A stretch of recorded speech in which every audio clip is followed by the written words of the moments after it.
Ini rahasia kita berdua.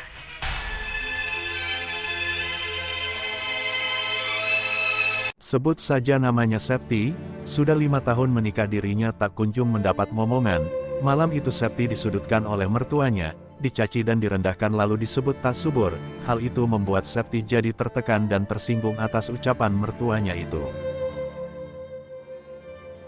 Septi yang tak mampu menahan kesedihan atas tuduhan mertuanya itu pun langsung pergi menangis ke kamar, lalu langsung ditenangin suami tercinta untuk menguatkan batin dan fisiknya.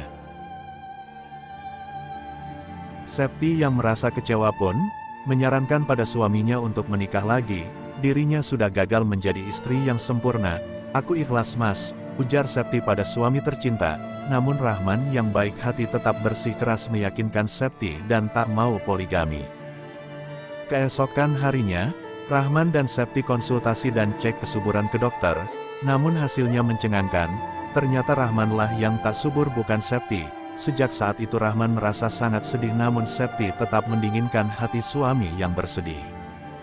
Saat ingin ke kamar mandi, tak sengaja ayah mertua Septi mendengar percakapan Septi dan Rahman. Ia pun kaget, mendengar ternyata anaknya lah yang tak subur, bukan Septi menantunya yang mereka tuduh tak subur selama ini. Seminggu kemudian sewaktu Rahman di luar kota, ayahnya yang sedang menikmati kopi, tak sengaja melirik ke arah paha Septi yang seksi. "Duh, sayang sekali menantuku yang seksi tak dapat punya keturunan dari anakku. Ingin rasanya ku genjot dan tanam benihku di mimeumu yang acem itu," ujarnya dalam hati.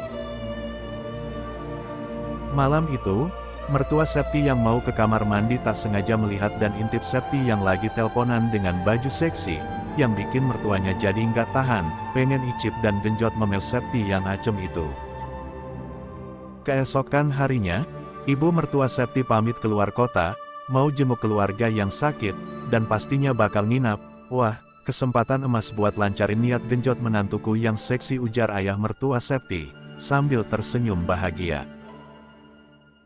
Malam itu, Septi diberi minuman oleh mertuanya, katanya sih itu jamu supaya Septi makin subur, padahal udah dilarutin dengan obat tidur, supaya Septi tertidur pulas, dan gampang nikmatin dan genjot tubuh seksi nan mulus miliknya itu. Malamnya, perlahan mertua menyelinap ke kamar buat mastiin obat tidurnya bekerja atau tidak. Duh, terlihat dari tatapannya penuh dengan nafsu yang bikin mimel Septi terancam digenjot olehnya.